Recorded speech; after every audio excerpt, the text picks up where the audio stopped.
उपराष्ट्रपति जगदीप धनखड़ कर्नाटक के दौरे पर हैं, जहां उन्होंने क्षेत्र धर्मस्थल में मेगा क्यू कॉम्प्लेक्स का उद्घाटन और 2024-25 ज्ञानदीप कार्यक्रम का शुभारंभ किया। इस मौके पर उपराष्ट्रपति ने कहा कि भारत विश्व का आध्यात्मिक केंद्र है और यह स्थान इसका प्रमाण है। उन्होंने कहा कि देश में बुनियादी ढांचे के विकास के साथ साथ धार्मिक स्थलों का भी विकास किया जा रहा है। India is a spiritual center of the world, and this place is a testament of it.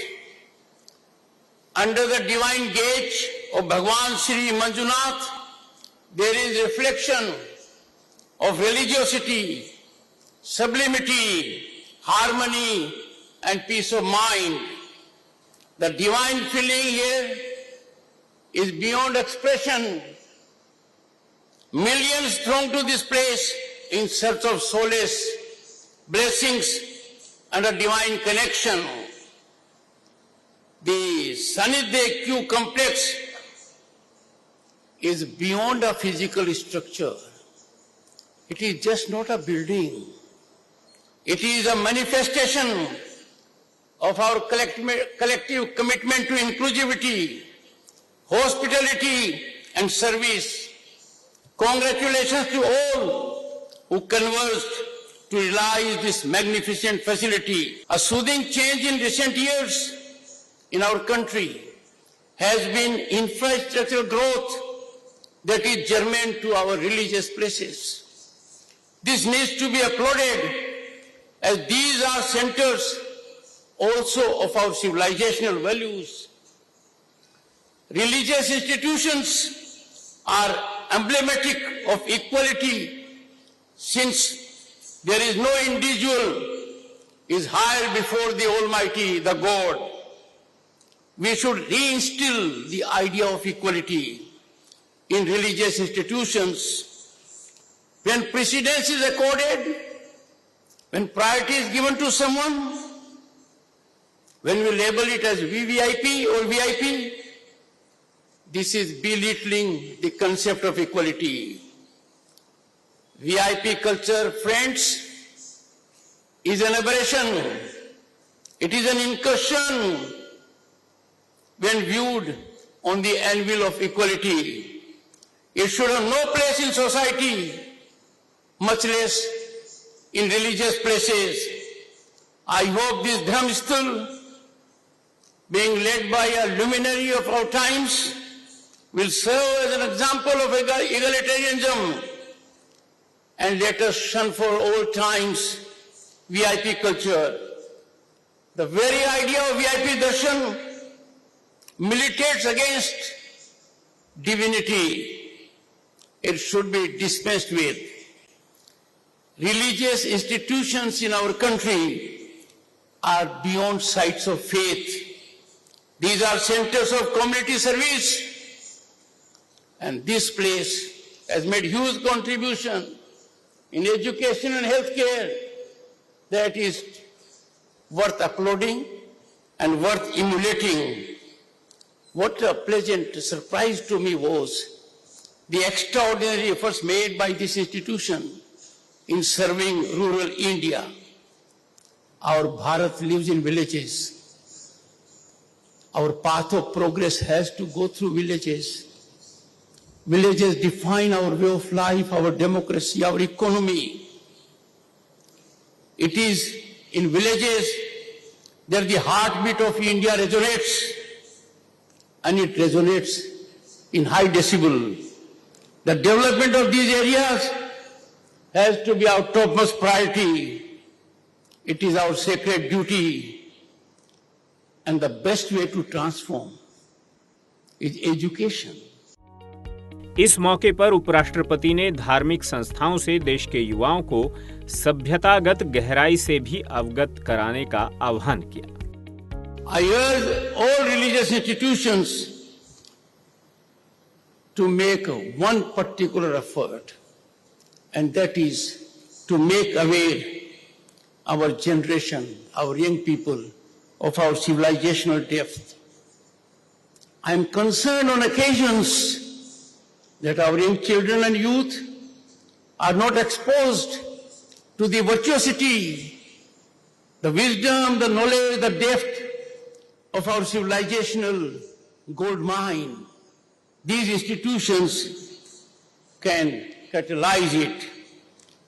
Without such an initiative, the inestimable heritage and relevance would be lost in contemporary times. There is now urgent need in the country, ladies and gentlemen, to ensure, to think, to reflect on deep political divisiveness. Political climate in the country is a challenge as much as climate change. We have to work to harmonize it.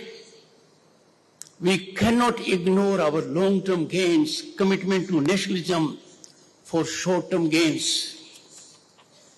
The political temperature in the country needs to be moderated by rational minds. All our stance has to be dictated and pivoted firmly by one consideration, goodness of the nation. We must strive to keep nation first in all situations, because this country, home to 1/6 of humanity, is nerve center, cultural center, spiritual center of the planet. Dialogue and expression, they define democracy. If our right of expression is curtailed, diminished, the best of an individual cannot come forward.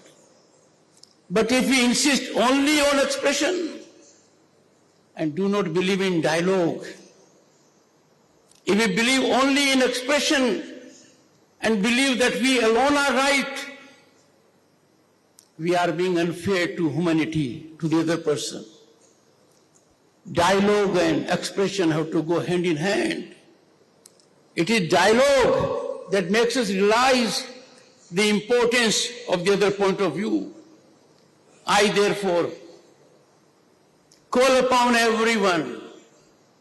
A dialogue is the greatest reliever of any tension.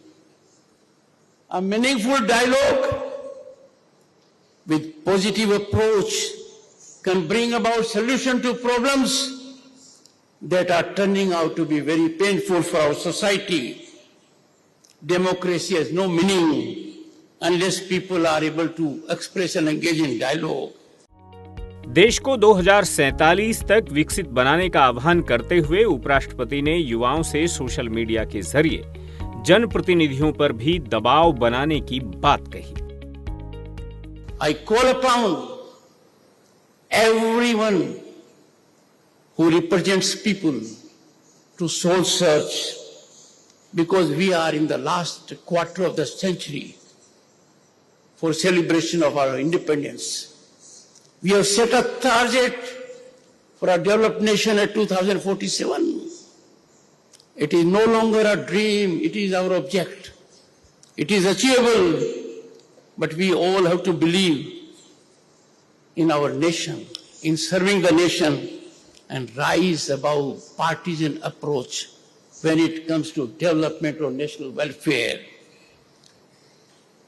I call upon the people, they have power of social media. I call upon youth, generate pressure on your representatives. Audit your representatives, because your watchdog positioning will account for success of democracy. Once you do it, the representatives will shine and outshine in service of the nation. Friends, I need to caution you on something else. While India is rising as never before, global institutions are according us forces against India, forces inimical to our interests, forces that do not think well of us are conversing in one form or the other. They want to destabilize our institutions. They want to taint and tarnish our constitutional positions. They want to run down our progress story. We must neutralize these forces with total command, and that can be done when there is eternal vigilance. Eternal vigilance is the price of freedom we have to pay. And I therefore call upon everyone, individually and collectively, to serve the nation. Imagine in a country like ours, people challenge law enforcing authorities. They challenge public order. They come to streets if there is a court summon. Is it the way to function in a country that is Bharat? Can we allow people to be lone to themselves? Can we allow these people to be loose cannons in society? Anyone who challenges law and order and public order must be held accountable. How shameful it is for us. How painful for it is when we see public property being destroyed, public property being set on fire. Can we allow it? They are enemies of the nation. These people, these nefarious elements must be dealt in an exemplary manner. They must be brought to law. Their cases must be fast-tracked. This country of 1.4 billion cannot suffer this kind of public nuisance, destruction of public property. The world is appreciating our trains. One after other we are having trains. And there are some people who stone it. They are rogue elements of society. They should not have our respect. They must be singled out, pinpointed, and strongly dealt with. I'm happy in some part of the country this is being done. This needs to be done in every part of the country. Politics is not for bitterness. Politicians will have different ideologies. Why not? They must have. India is defined for its diversity because the diversity converges into unity. But why should there be political bitterness? That's not our culture. We believe in universal brotherhood, sisterhood. We take the world as one unity, one family. Can we 24/7 only be politicking? Can we 24/7 engaged only for political gains? The object of politics should not be power alone. Power is important. It should be serving the society, serving the nation. I'm concerned, and I'm sure you must be equally concerned. Our society is getting polarized. The harmony is eluding us. Why? We must start some kind of a narrative. Remind all of us of our civilization death of 5,000 years. And I'm sure all thinking minds, rational minds will catalyze public opinion so that we have people who are tolerant of each other's points of view. You may not agree to someone, but please hear him or her out. Declining to hear the other point of view is arbitrary, inhuman, because that point of view may be the right point of view.